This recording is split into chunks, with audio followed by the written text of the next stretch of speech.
Les hommes sont un passe-temps particulier. Chaque jour, il se cache dans sa voiture et espionne le couple dans son manoir. En regardant la vie enviable du couple, ses yeux laissent transparaître une pointe de haine. Alors, pendant qu'ils étaient au travail, il s'est faufilé dans le quartier depuis le garage souterrain, puis il a sorti la clé qu'il avait préparée à l'avance. Il ouvrit nerveusement la porte et se glissa à l'intérieur. En regardant cet environnement à la fois familier et inconnu, le cœur de Jack était plein de sentiments contradictoires. Cet endroit lui était très familier, mais pour l'instant, cela n'a rien à voir avec lui. Jack, âgé de plus de 40 ans, était au chômage. La famille a dû quitter le manoir. Ils sont contraints de vivre dans une petite maison délabrée. Jack se résigne à la misère de son environnement. Mais il a beau faire, son âge maladroit est un obstacle.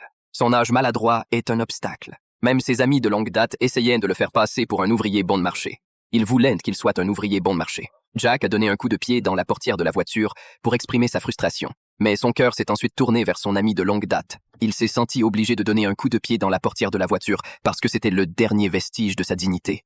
Dans un moment de désespoir, il a accidentellement trouvé la clé de secours de l'appartement de luxe. Peut-être voulait-il retrouver son ancien moi. Il est arrivé ici par magie. En regardant le nouveau couple à l'étage, Jack voulait reprendre la maison qui lui avait appartenu. Il a donc utilisé son travail de jour pour se faufiler dans le manoir. En consultant l'emploi du temps sur l'ordinateur, Jack a appris que le propriétaire, Bob, participait à une réunion hebdomadaire des AA. Il s'y est donc inscrit. Lors de son discours, il s'est basé sur les informations qu'il avait recueillies au manoir.